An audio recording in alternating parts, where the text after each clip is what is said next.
अस्सलाम वालेकुम students, hope you are doing well. Accounting circle के चैनल के ऊपर खुशामदीद।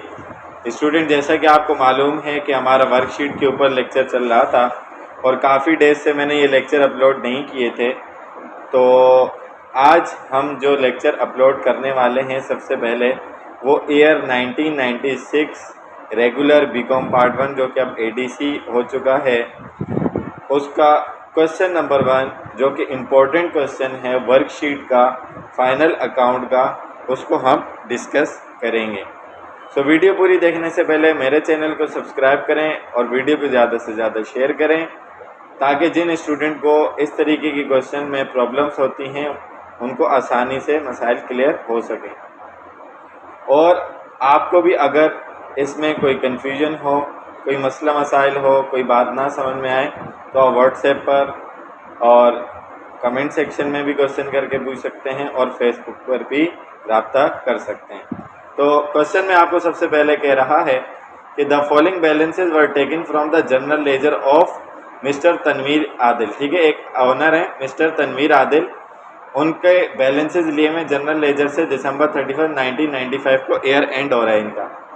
तो इनके पास जो अकाउंट है कैश एसेट है 5000, 10% इन्वेस्टमेंट की हुई है इन्होंने बॉन्ड्स में 10,000 की, तो ये इनके लिए एसेट है।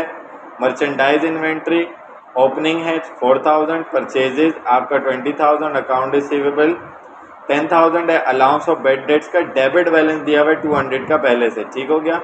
ऑफिस सप्लाईज एक्सपेंस है 800, ऑफिस इक्विपमेंट 15,000 और ऑफिस इक्विपमेंट का डेप्रिसिएशन है 6,000। फिर कह रहे हैं interest income investment in bond, जो आपने बॉन्ड्स में इन्वेस्टमेंट किए उससे जो आपको इंटरेस्ट मिला है वो आपकी इनकम होगी।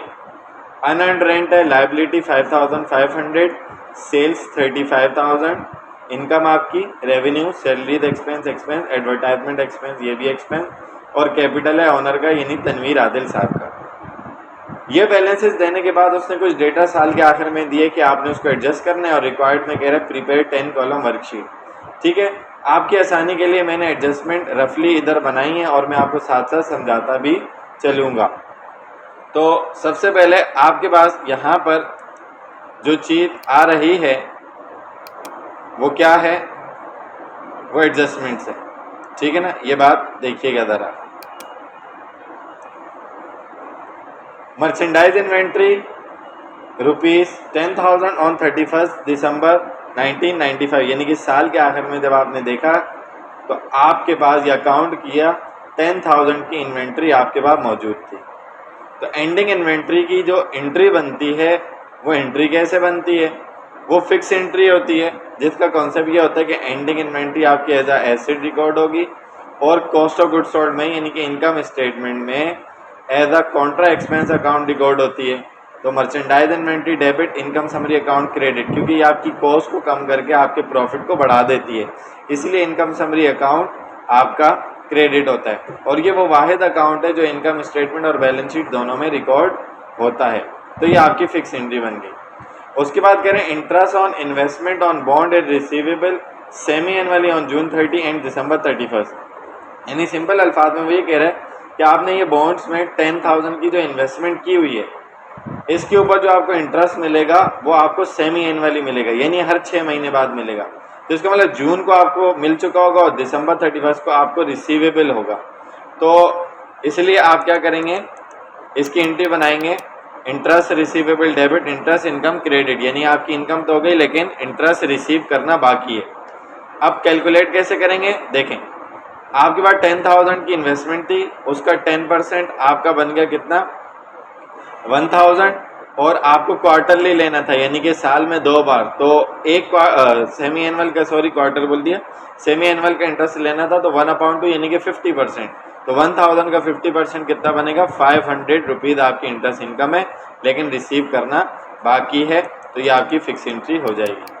थर्ड में आपको कह रहा है provision for estimated bad debt for the year at 5%, कि आपका इस साल का जो बेड डेट्स का प्रोविजन बनेगा वो 5% का बनेगा। अब वो 5% किसका बनेगा, जब तक उसने नहीं बोला कुछ भी तो आप एंडिंग अकाउंट रिसीवेबल का बैलेंस ही लोगे, नहीं तो नॉर्मली इनकम स्टेटमेंट अप्रोच के थ्रू नेट सेल्स के ऊपर भी या क्रेडिट सेल्स के ऊपर भी आपका बैड डेट्स कैलकुलेट होता है, ये आपको मालूम है, आप वैल्यूएशन ऑफ अकाउंट रिसीवेबल के चैप्टर में पढ़ चुके हैं। तो आपके पास एंट्री तो इसकी फिक्स है, bad debts expense debit allowance of bad debts credit. अब कैलकुलेशन कैसे होगी, अकाउंट रिसीवेबल आपका 10,000 है, उसका 5% आपने लिया तो 500 आया। डेबिट बैलेंस जो था हो सकता है वो ओवर राइट हो गया हो या हो सकता है वो कलेक्ट हो गया हो, तो इस वजह से जो ओपनिंग बैलेंस का कॉन्सेप्ट है वो डिटेल में आप देख सकते हैं, उसको हम ऐड करवाते हैं। तो ऐड करवाया तो टोटल बैड डेट्स एक्सपेंस इस साल का जो हो रहा है वो कितना हो रहा है, वो 700 का हो रहा है और allowance of bad debts credit 700 का, ये आपकी फिक्स एंट्री बन जाएगी। उसके बाद फोर्थ में कह रहा है कि ऑफिस सप्लाईज यूज्ड ₹500, आपने 500 की ऑफिस सप्लाई यूज़ किए, कंज्यूम किए, जबकि आपके पास जो ऑफिस सप्लाईज हैं उसका ऊपर आपने एक्सपेंस रिकॉर्ड किया था 800। इसका मतलब है कि आप 800 की ऑफिस सप्लाई यूज़ करने वाले हैं, लेकिन वो कह रहे यूज़ कितने की हुई, 500 की। इसका मतलब 300 की बच जाएंगी। तो जब भी हमने रूल में पढ़ा था टाइटल सेम होगा तो एंट्री बनेगी डिफरेंस से। तो आपकी 300 से सप्लाईज बच गई, आपका एसेट बच गया, बढ़ गया, डेबिट हो गया, ऑफिस सप्लाईज डेबिट, और एक्सपेंस कम हो गया तो office supplies expense credit 300 rupees से। तो ये आपको एंट्री समझ में आ गई होगी। इसी तरीके से वो कह रहा है 20% depreciation for the year on written down value of office equipment. 20% depreciation होगा ऑफिस इक्विपमेंट की रिटन डाउन वैल्यू पे। रिटन डाउन वैल्यू से मुराद ये है कि ये जो ऑफिस इक्विपमेंट की वैल्यू है 15,000, उसमें से इसका पिछला डेप्रिसिएशन 6,000 माइनस करवा कर जो वैल्यू आएगी उसका 20% हम लेंगे। तो एंट्री तो फिक्स है, depreciation expense debit, allowance for depreciation credit. 15,000 cost में से अलाउंस और डेप्रिसिएशन 6,000 माइनस करवाया तो आपकी रिटन डाउन वैल्यू या बुक वैल्यू 9,000 आई, उसका 20% आपका बनता है 1,800 का डेप्रिसिएशन फॉर करंट पीरियड। ठीक है जी, ये आपकी फिक्स एंट्री हो गई। उसके बाद कह रहे हैं rent is not earned ₹2,000 only, 2,000 रुपये का रेंट सिर्फ अर्नड नहीं हुआ है, जबकि आपका अनअर्न्ड रेंट कितना था 5,500, यानी कि आपने कस्टमर से एडवांस 5,500 लिया था, उसमें से कह रहे हैं कि 2,000 का रेंट अभी अर्नड नहीं हुआ, तो 5,500 का था, 2,000 का नहीं हुआ, टाइटल सेम है, एंट्री बनेगी डिफरेंस है, तो इसका मतलब कितने का अर्नड हुआ होगा, 3,500 रुपये का अर्नड हो गया होगा। तो 3,500 से लायबिलिटी कम हो गई, अनअर्न्ड रेंट डेबिट 3,500 और 3,500 से रेंट अर्नड हो गया, रेंट अर्नड क्रेडिट 3,500। ठीक है जी, तो ये आपकी एंट्री यहाँ पर बन गई। इसमें कोई कन्फ्यूजन हो तो आप पूछ सकते हैं, सिर्फ अल्फाज का खेल है, कोई मुश्किल चीज़ नहीं है। 7 में कह रहे हैं salaries expense for the year, इस साल का जो सैलरीज का खर्चा हुआ है वो 3,000 हुए, जबकि ऊपर आपको कह रहे हैं सैलरीज का खर्चा तो 4,000 होना था, लेकिन आपका कम हुआ, इसका मतलब 1,000 बच गया, 1,000 से एक्सपेंस कम हो गया, सैलरीज एक्सपेंस क्रेडिट, और 1,000 का खर्चा बच गया, प्रीपेड सैलरीज डेबिट, ये आपकी एंट्री बन जाएगी। लास्ट में कह रहा है कि प्रीपेड एडवर्टाइजमेंट आपकी 200 बच गई है, जबकि ऊपर कह रहा है एडवर्टाइजमेंट का खर्चा आपको 1,000 करना था, तो 200 से बच गया, और 200 से एक्सपेंस भी कम हो गया, एक्सपेंस कम होता है क्रेडिट, और 200 से पोर्शन रह गया, तो प्रीपेड एडवर्टाइजमेंट डेबिट 200 से, ये आपकी एंट्री यहाँ पर बन जाएगी। सो आई होप कि यहाँ तक कि आपको कोई भी कन्फ्यूजन नहीं हुई होगी एडजस्टमेंट समझने में। अब यहाँ पर एडजस्टमेंट आपके सामने आ गई। एडजस्टमेंट के बाद हमने बनानी है वर्कशीट। तो वर्कशीट का फॉर्मेट आपको पता है, सबसे पहले तो हम इन बैलेंसेस को रिकॉर्ड करेंगे और फिर एडजस्ट करके बाकी का काम करेंगे। तो यहाँ हमारी जो वर्कशीट है वो देख सकते हैं कि mister Tanveer Adil 10 column worksheet for the year ended December 31, 1995। Particular trial balance का बनेगा 10 कॉलम में, एक डेबिट क्रेडिट 2 हो गए, एडजस्टमेंट के 2 डेबिट क्रेडिट 4 हो गए, adjusted trial balance 2 debit credit 6 हो गए, इनकम स्टेटमेंट के 2 कॉलम डेबिट क्रेडिट 8 हो गए, बैलेंस शीट के 2 कॉलम डेबिट और क्रेडिट, तो ये टोटल 10 हो गए, इसीलिए इसको 10 कॉलम वर्कशीट कहते हैं, जिसमें आपका सारा काम एक जगह पर आ जाता है। तो अब सबसे पहले एक एक करके हम चीज़ को सॉल्व करते हैं और एडजस्ट करते हैं और देखते हैं कि हमारे पास क्या रिजल्ट्स आते हैं। अच्छा जी, तो सबसे पहले आपने क्या किया, आपने ये किया कि आपके पास ओरिजिनल जो ट्रायल बैलेंस था उसमें से बैलेंसेज आपने लिखे, cash 5,000, 10% investment bond asset debit side पर आएगा, मर्चेंडाइज इन्वेंट्री ओपनिंग है आपका 4,000 डेबिट में, मर्चेंडाइज इन्वेंट्री ओपनिंग है 4000 का डेबिट में, परचेजेस 20,000 एक्सपेंस है डेबिट में, अकाउंट रिसीवेबल एसेट है डेबिट में, allowance of bad debts normally Contra asset account है क्रेडिट होता है, लेकिन उसने डेबिट बैलेंस दिया था तो डेबिट में लिखेंगे।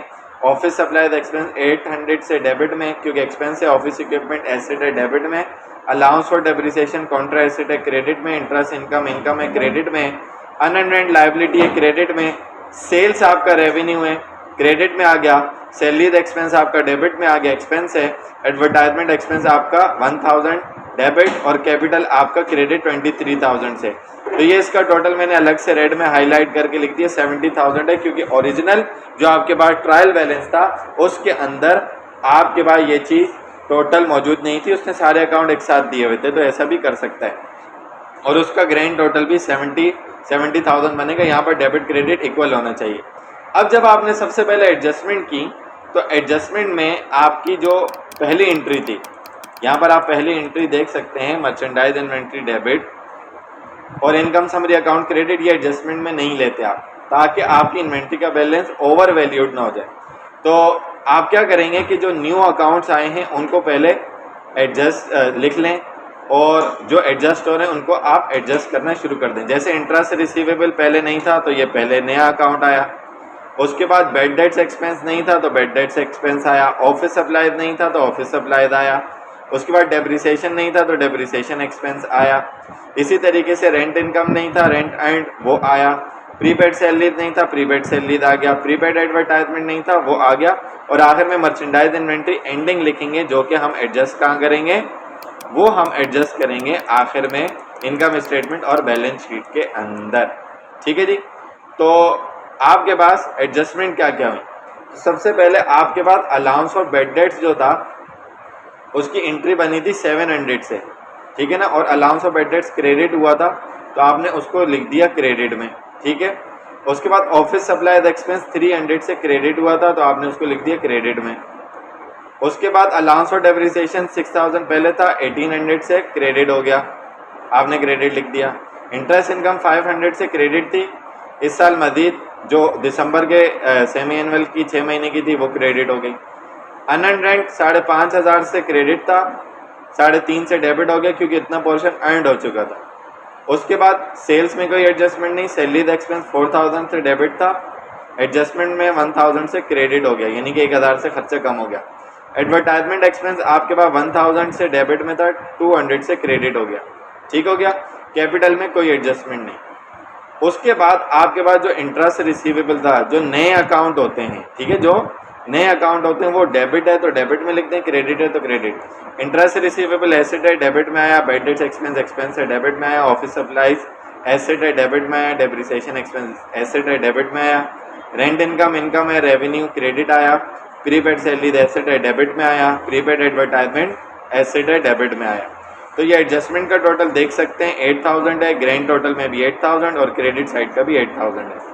तो ओरिजिनल ट्रायल बैलेंस के साथ आप एडजस्टमेंट को हम एडजस्ट करेंगे, जो अकाउंट एडजस्ट हो रहा है उसको एडजस्ट करेंगे, जो नहीं हो रहा उसको एज इट इज़ लिख देंगे। तो देख सकते हैं एडजस्टेड ट्रायल बैलेंस के अंदर, आप थोड़ा सा मैं ऊपर करके दिखा दूं कि आपके पास कैश कोई एडजस्टमेंट नहीं, डेबिट में 5000, इन्वेस्टमेंट इन बॉन्ड भी 10,000, इन्वेंट्री बिगनिंग भी 4000, परचेजेज और अकाउंट रिसीवेबल तक कोई एडजस्टमेंट नहीं है। Allowance of bad debt 200 debit में था, 700 क्रेडिट हुआ, डेबिट क्रेडिट माइनस, तो आपका एडजस्टेड बैलेंस 500 से क्रेडिट में आ गया। Office supply 800 debit, 300 credit, debit credit minus 500 से डेबिट में आ गया। ऑफिस इक्विपमेंट कोई एडजस्टमेंट नहीं, डेबिट में 15,000, अलाउंस और डेप्रिसिएशन क्रेडिट क्रेडिट प्लस करके क्रेडिट आया 7,800, और उसके बाद interest income credit credit plus, तो credit balance 1000, unearned rent credit debit minus किया तो 2000 का बैलेंस क्रेडिट में, सेल्स में कोई एडजस्टमेंट नहीं तो वो क्रेडिट में, salaries expense debit credit minus किया तो बैलेंस आया 3000 से डेबिट में, advertisement expense debit credit minus किया तो 800 आया डेबिट में। कैपिटल क्रेडिट था, क्रेडिट ही रहा क्योंकि कोई एडजस्टमेंट नहीं है। बाकी एडजस्टमेंट में जो डेबिट में था वो डेबिट कर दिया, जो क्रेडिट में थे वो एज इट इज क्रेडिट कर दिया। Interest receivable, bad debts, office supply, depreciation, prepaid salary और प्रीपेड एडवर्टाइजमेंट जो है ये सब डेबिट था, और रेंट इनकम क्रेडिट था, क्रेडिट कर दिया। तो एडजस्टेड ट्रायल बैलेंस को जब हमने टोटल किया तो डेबिट साइड 72,800 आ गया और क्रेडिट साइड को जब हमने ये टोटल किया तो 72,800 आ गया ग्रैंड टोटल में भी। ठीक है जी। उसके बाद इसमें से जो रेवेन्यूज और एक्सपेंसेस की नेचर के अकाउंट है वो इनकम एक्सपेंस में, इनकम स्टेटमेंट में लेकर जाएंगे। ठीक है। तो जिसमें आपके पास beginning inventory cost of goods sold का पार्ट होती है, उसको एक्सपेंस माना जाता है, वो आएगा डेबिट में। परचेजेज एक्सपेंस है डेबिट में। ऑफिस सप्लाईज एक्सपेंस है 500 डेबिट में। सैलरीज एक्सपेंस है डेबिट में 3000 से। एडवर्टाइजमेंट एक्सपेंस है 800 से डेबिट में। बेड डेट्स एक्सपेंस 700 एक्सपेंस है डेबिट में। डेप्रिसिएशन एक्सपेंस है डेबिट में। तो ये आपने एक्सपेंसेस को टोटल किया और कोई एक्सपेंस नहीं था तो 30,800 बन रहा था। रेवेन्यू की बात करें तो इंटरेस्ट इनकम आपकी इनकम है, सेल्स आपकी इनकम है क्रेडिट, रेंट इनकम आपकी क्रेडिट है और ये 10,000 क्या है, ये मर्चेंडाइज इन्वेंट्री एंडिंग है। जैसा कि मैंने आपको बताया merchandise inventory debit, income summary account credit की फिक्स एंट्री आपने बनाई। तो इसका मकसद क्या हुआ? तो इसका मकसद ये हुआ कि ये जो 10,000 है वो आपकी कॉस्ट ऑफ गुड्स सोल्ड में माइनस होती है, आपके एक्सपेंस को कम करके आपके प्रॉफिट को बढ़ाती है। तो इसीलिए आप एज अ इनकम इसमें ऐड करेंगे। तो जब इनकम को टोटल किया तो 49,500 क्रेडिट साइड भारी है, डेबिट साइड कम है, इसका मतलब आपको प्रॉफिट हुआ होगा। जब आपने माइनस किया 49,500 में से 30,800 को तो डिफरेंस आपका आया 18,700। तो ये आपका नेट प्रॉफिट है। तो देखें इस साइड का, इसको प्लस करेंगे 30,800 में 18,700 को तो 49,500 आपका इक्वल हो गया। उसके बाद बैलेंस शीट में एसेट आएंगे और लायबिलिटीज एंड इक्विटीज क्रेडिट आएंगी।